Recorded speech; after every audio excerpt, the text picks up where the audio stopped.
রবিবার বাঁকুড়ার বিষ্ণুপুরে যদুভট্ট মঞ্চে দলের সাংগঠনিক সভাতে অংশগ্রহণ করেন বিজেপির প্রাক্তন রাজ্য সভাপতি দিলীপ ঘোষ। সেখানে তিনি দলীয় নেতা কর্মীদের কাজে মনোযোগ দেওয়ার বার্তা দেন।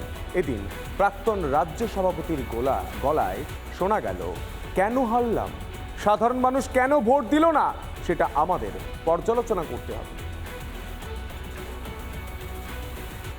আশা করেছিলাম 100 বেশি সিট পাবো, সরকার হয়ে যাবে, সাধারণ মানুষ বলছিল, পুলিশ কর্মচারী ধরে নিয়েছিল আমরা জিতবো, কিন্তু হয়নি।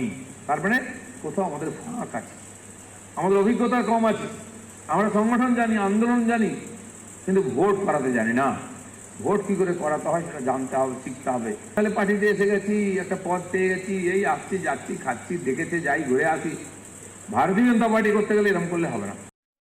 বিজেপি নতুন পার্টি বলতে ইন দ্য সেন্স যে আমরা পশ্চিমবঙ্গে যে লড়াইয়ে এসেছি সেটা তো 2018 সাল 17 সাল এই সময় থেকে আসতে শুরু করেছে।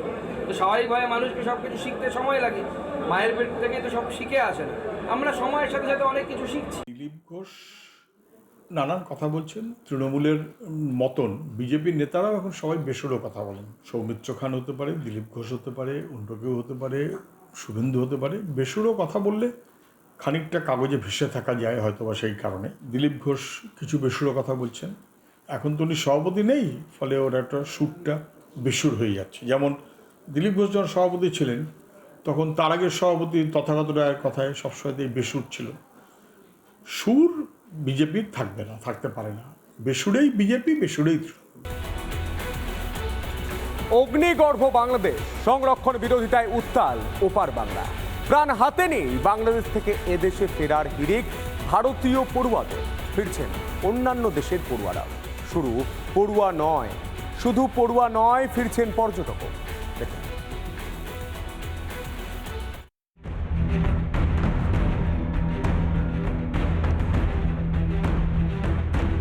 উত্তাল প্রতিবেশী রাষ্ট্র বাংলাদেশ।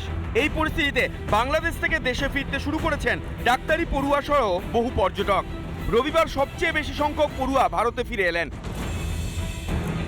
তাদের মধ্যে অধিকাংশই এদেশের নাগরিক হলেও নেপাল, ভুটান ও মালদ্বীপের বাসিন্দাও রয়েছেন। মালদার মহদীপুর সীমান্ত দিয়ে এদিন ফিরেছেন বহু ডাক্তারি পড়ুয়া। এখনো পর্যন্ত এই স্থলবন্দর দিয়ে ফিরেছেন প্রায় 800 জন পড়ুয়া।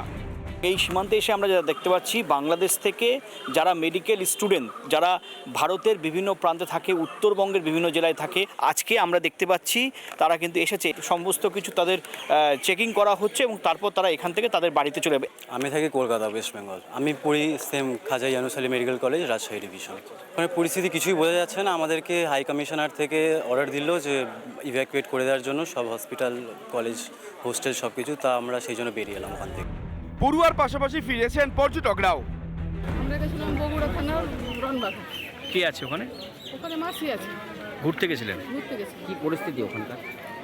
পরিস্থিতি খুব একটা ভালো না, আমাদের তো ভালো লাগেনি, বিশেষত যেহেতু নেট অফ ছিল ওই জন্য খুবই অস্বস্তি হচ্ছিল। বাড়িতেও সব ছেলেমেয়েরা খুব চিন্তা করছিল। 7টা চেঞ্জ করেছি গাড়ি। এমনিতে কতগুলো গাড়ি চেঞ্জ করতে হয়? নর্মাল একটা একটু টানা আসা। বিশেষ বাসের পাশাপাশি বাংলাদেশ ফেরত পড়ুয়াদের জন্য মহদীপুর স্থলবন্দরে খাওয়া দাওয়ারও বন্দোবস্ত করা হয়।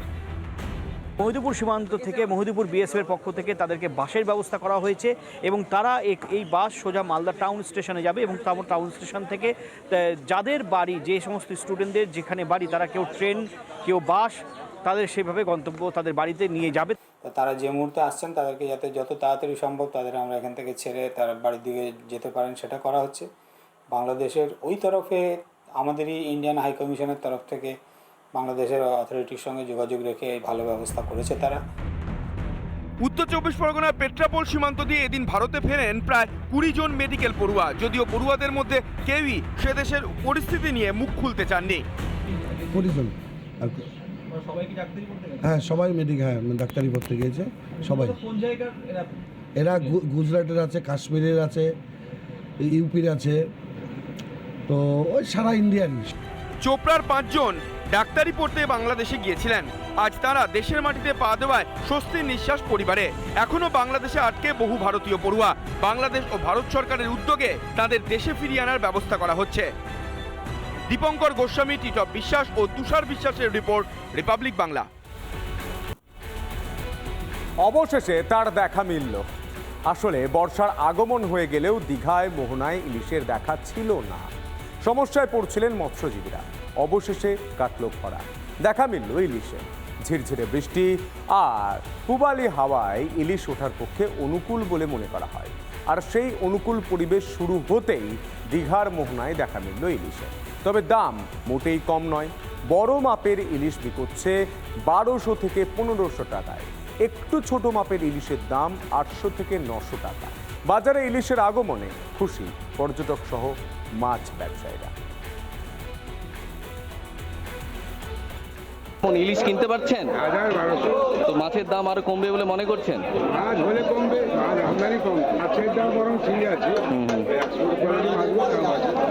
মাছের আমদানি খুবের হাওয়া না হলে ইলিশ এরকম এখনো মানে বৃষ্টি সবে লাগছে, তো এখন ইলিশ সেভাবে ওঠেনি, অল্প অল্প করে উঠছে।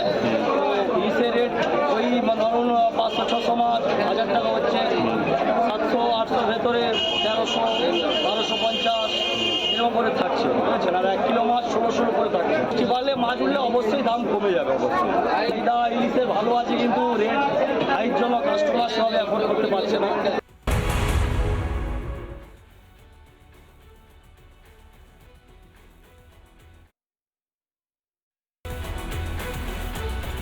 অগ্নিগর্ভ বাংলাদেশ সংরক্ষণ বিরোধিতায় উত্তাল ওপার বাংলা। প্রাণ হাতে নেই বাংলাদেশ থেকে এদেশে ফেরার হিড়িক ভারতীয় পড়ুয়াদের। ফিরছেন অন্যান্য দেশের পড়ুয়ারাও। শুধু পড়ুয়া নয়, ফিরছেন পর্যটকও। দেখুন।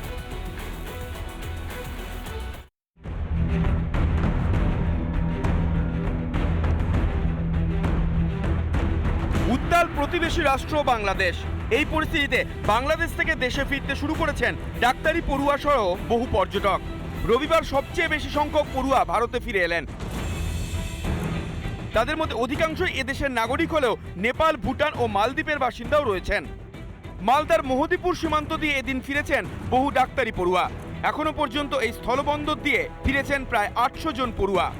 এই সীমান্তে এসে আমরা যা দেখতে পাচ্ছি, বাংলাদেশ থেকে যারা মেডিকেল স্টুডেন্ট, যারা ভারতের বিভিন্ন প্রান্তে থাকে, উত্তরবঙ্গের বিভিন্ন জেলায় থাকে, আজকে আমরা দেখতে পাচ্ছি তারা কিন্তু এসেছে। সমস্ত কিছু তাদের চেকিং করা হচ্ছে এবং তারপর তারা এখান থেকে তাদের বাড়িতে চলে যাবে। আমি থাকি কলকাতা, ওয়েস্ট বেঙ্গল। আমি পড়ি সেম Khaja Yunus Ali Medical College, Rajshahi division.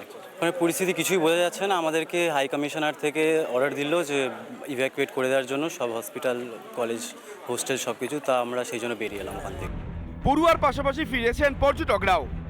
আমরা গেছিলাম বগুড়া থানার রনবাগ। কি আছে ওখানে? ওখানে মাছই আছে। ঘুরতে গেছিলেন? ঘুরতে গেছি। কি পরিস্থিতি ওখানকার? পরিস্থিতি খুব একটা ভালো না, আমাদের তো ভালো লাগে না, বিশেষত যেহেতু নেট অফ ছিল ওই জন্য খুবই অস্বস্তি হচ্ছিল। বাড়িতেও সব ছেলেমেয়েরা খুব চিন্তা করছিল। 7টা চেঞ্জ করেছি গাড়ি। এমনিতে কতগুলো গাড়ি চেঞ্জ করতে হয়? নর্মাল একটা টানা আসা। বিশেষ বাসের পাশাপাশি বাংলাদেশ ফেরত পড়ুয়াদের জন্য মোহদীপুর স্থলবন্দরে খাওয়া দাওয়ারও বন্দোবস্ত করা হয়।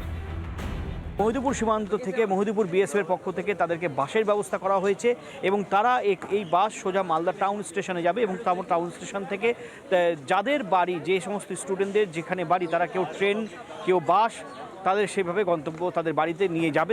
তারা যে মুহূর্তে আসছেন তাদেরকে যাতে যত তাড়াতাড়ি সম্ভব তাদের আমরা এখান থেকে ছেড়ে তার বাড়ির দিকে যেতে পারেন সেটা করা হচ্ছে। বাংলাদেশের ওই তরফে আমাদেরই ইন্ডিয়ান হাই কমিশনের তরফ থেকে বাংলাদেশের অথরিটির সঙ্গে যোগাযোগ রেখে ভালো ব্যবস্থা করেছে তারা। উত্তর 24 পরগনার পেট্রাপোল সীমান্ত দিয়ে এদিন ভারতে ফেরেন প্রায় 20 জন মেডিকেল পড়ুয়া। যদিও পড়ুয়াদের মধ্যে কেউই সে দেশের পরিস্থিতি নিয়ে মুখ খুলতে চাননি। 20 জন। হ্যাঁ, সবাই ডাক্তারি পড়তে গিয়েছে সবাই। এরা গুজরাটের আছে, কাশ্মীরের আছে, ইউপির আছে, তো ওই সারা ইন্ডিয়ারই। চোপড়ার 5 জন ডাক্তারি পড়তে বাংলাদেশে গিয়েছিলেন। আজ তারা দেশের মাটিতে পা দেওয়ায় স্বস্তির নিঃশ্বাস পরিবারে। এখনো বাংলাদেশে আটকে বহু ভারতীয় পড়ুয়া। বাংলাদেশ ও ভারত সরকারের উদ্যোগে তাদের দেশে ফিরিয়ে আনার ব্যবস্থা করা হচ্ছে।